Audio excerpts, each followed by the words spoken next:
మంచి సంబంధం. అరవింద్ కూడా బిజినెస్ లో బాగా సంపాదిస్తున్నాడు. పిల్లవాడికి బాగా నచ్చింది. ఎన్నాళ్ళని ఇద్దరం ఒకరి ముఖాలు హోరు చూసుకుంటూ ఉండగలం? భరత్, ఇద్దరూ మాట్లాడుకోవడం లేదా? గొడవ ఇంకా తీరలేదా? లేదత్తయ్య, అలాంటిదే లేదు. నేను వాడితో మాట్లాడతాను. సరేరా. నేను కింద ఉంటాను. వాడు బాగా ఓవర్గా చేస్తున్నాడు రా. మనం ఎన్నిసార్లు మాట్లాడడానికి ట్రై చేశాం. అంత పెద్ద తప్పు నువ్వేం చేసావురా? వాడికి తెలియకుండా ఒక అమ్మాయిని లవ్ చేసావు. దానికి అంతలా చేయాలా? అరవింద్ బిజినెస్ చేస్తున్నాడు. ఇప్పుడు పెళ్లి చేసుకుని సెటిల్ కాబోతున్నాడు. నువ్వింకా ఈ బండవదవతో బలాదూరు తిరుగుతున్నావు. మీ నాన్న ఆఫీసులో ఉద్యోగం ఇప్పిస్తానంటున్నారుగా, చేస్తే తప్పే ఉంది. నీకు పెళ్లి చేయాలని నాకు కోరిక ఉండదా ఏంటి? అవును, ఇప్పుడు నాకు పెళ్ళి ఒకటే తక్కువ. సరే, నేను ఉద్యోగానికి వెళ్తాను. నాన్నకు చెప్పు. నువ్వు చెప్పేది నిజమేనా? వెళ్తాను, చెప్పు. ఇప్పుడే చెప్పేస్తాను. మా నన్ను తీసుకెళ్ళరా. రే, నేనేమన్నా పార్క్కి వెళ్తున్నాను నాతో తీసుకెళ్ళడానికి. వాడి ఇన్విటేషన్ చూద్దాం. అదో పెద్ద అమరావతి ఇన్విటేషన్ చూడు.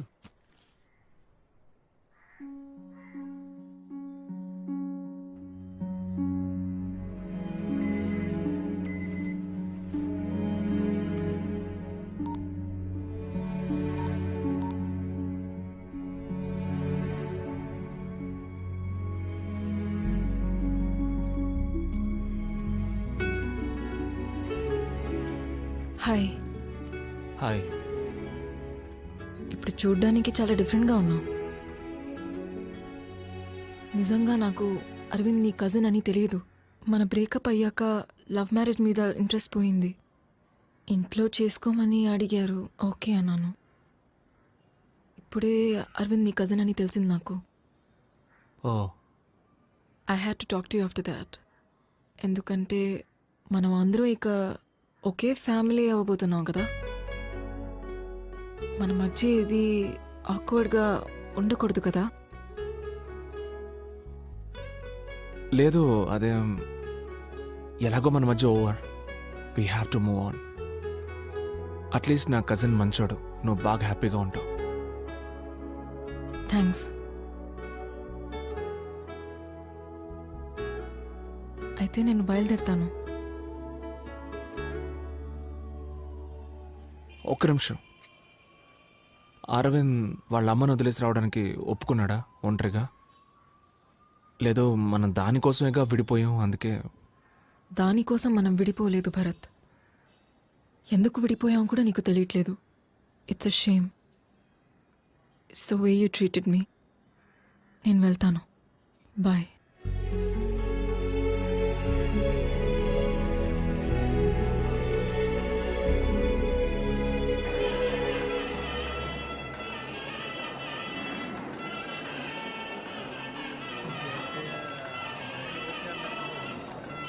నాకే బాధగా ఉంది మావా.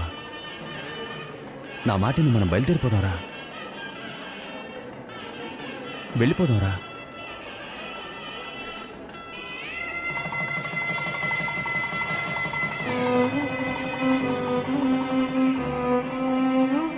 తనకి మొదటి నా లవ్వర్ కాదు, అరవింద్ వైఫ్ అన్న ఫీలింగ్ మెల్లమెల్లగా నాలో మొదలైంది. మా అమ్మ మాట విని మా నాన్నతో పాటు ఆయన ఆఫీసులోనే ఉద్యోగంలో చేరాను. ఆ తర్వాత ఏవేవో చెప్పి మా అమ్మ నన్ను పెళ్లి కొప్పించింది. జీవితంలో మనకేం కావాలో దేవుడికి మాత్రమే తెలుసంటారు. అలాగే నా యమున నాకు దేవుడిచ్చిన వరం.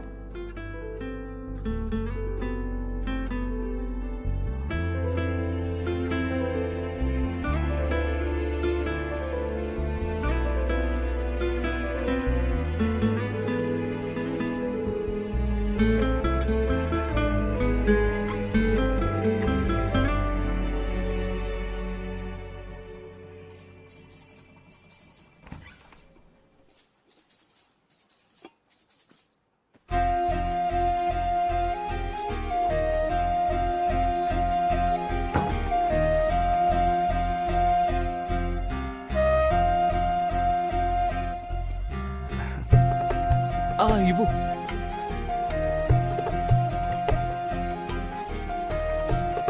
చిచి కాళ్ళ మీద కూర్చో కూర్చో.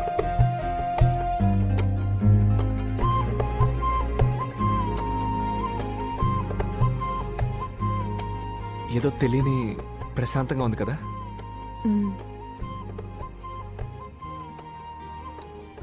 మనం ఏదైనా మాట్లాడుకోవాలి.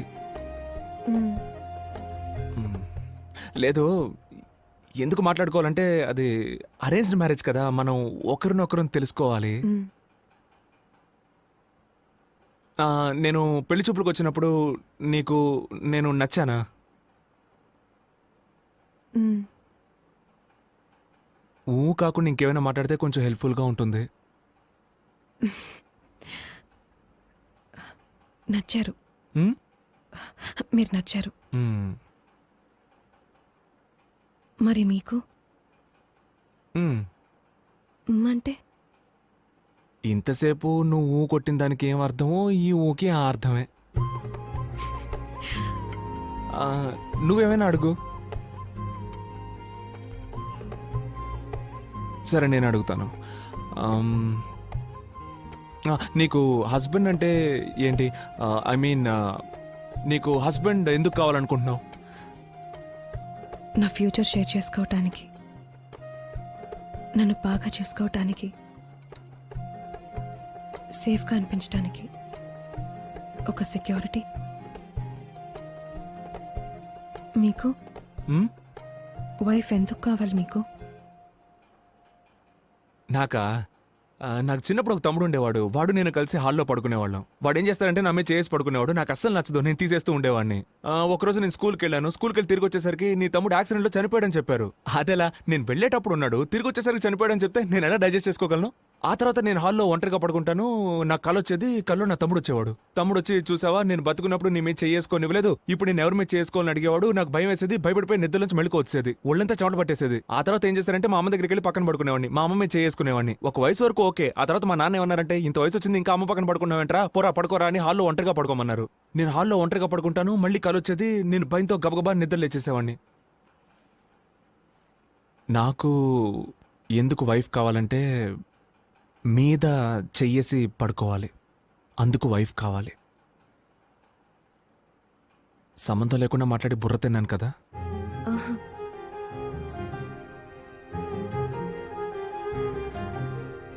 నీకు ఆకలేస్తుందా?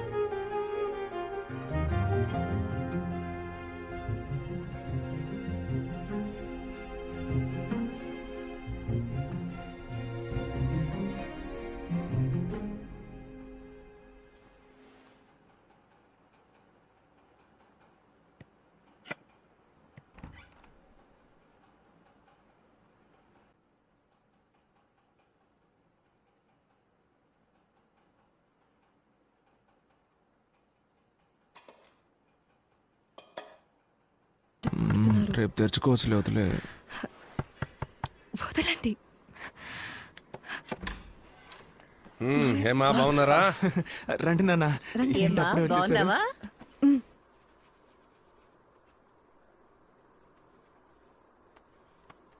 ఏదో ఒకటి మాట్లాడు.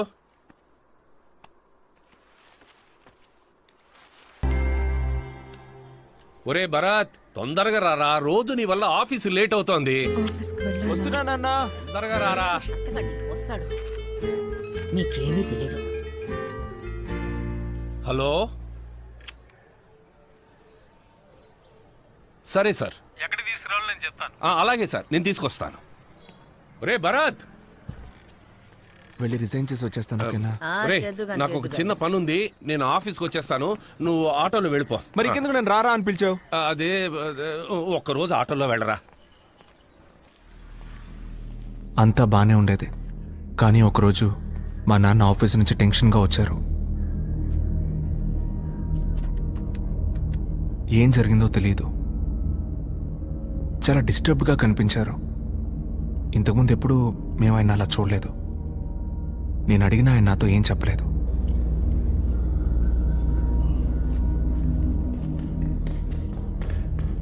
నాన్న, నాన్న, షూ వేసుకోవడం మర్చిపోయావు చూడు. ఇదిగో వేసుకో. ఒరే భరత్, ఏంటి? ఈ మధ్య నాకు మతి మార్పు ఎక్కువైంది కదూ. నాకు మరీ అంత కాదు, చిన్న చిన్న విషయాలు మర్చిపోతావు అంతే. ముఖ్యమైన విషయాలు ఏమీ మర్చిపోవట్లేదుగా. అదేం లేదు, ఒక షూ మర్చిపోయినందుకు ఇంత ఫీల్ అవుతున్నావు? లేదు లేదు. ఆఫీస్కి వెళ్ళే దారిలో అత్తయ్య వాళ్ళ ఇంటికి వెళ్ళి వెళదాం.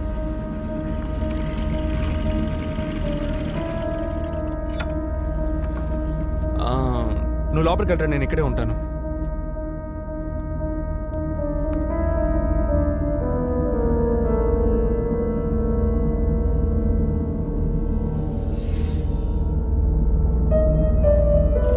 ఏంటి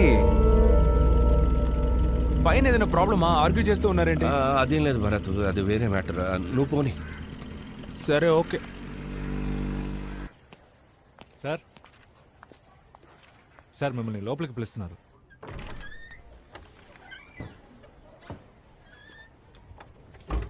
ఆ దేవేంద్రనాథ్ అకౌంట్స్ ఫైల్ తీసుకురండి. సరే సార్.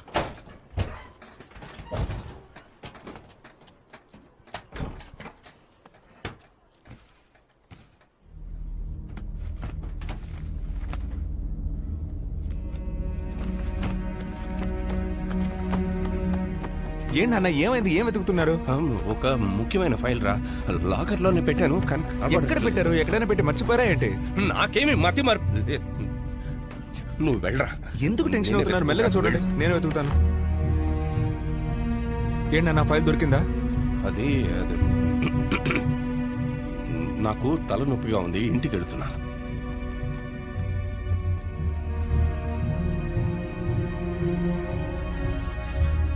రండి. అబ్బాయేడి? వాడికి నేనా బాధ్యుణ్ణి? ఇంకా ఎంతకాలం అని? వాడేమైనా చిన్నపిల్లాడా? వాడికి పెళ్లి కూడా అయింది. బాధ్యత తెలిసిన వాడే. వస్తాడులే. ఈ ఫైలు జాగ్రత్త జాగ్రత్త, ఎక్కడైనా పెట్టు, మర్చిపోతాం. మర్చిపోకు.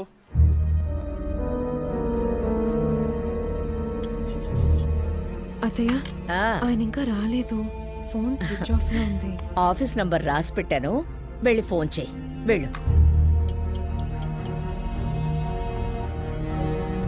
హలో చెప్పండి. భరత్ సార్ ఉన్నారా? బయలుదేరారు మేడం. ఓ బయలుదేరేసారా?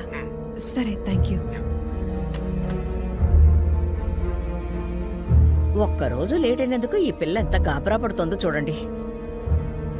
భోంచేస్తారా? ఈయనకేమైంది?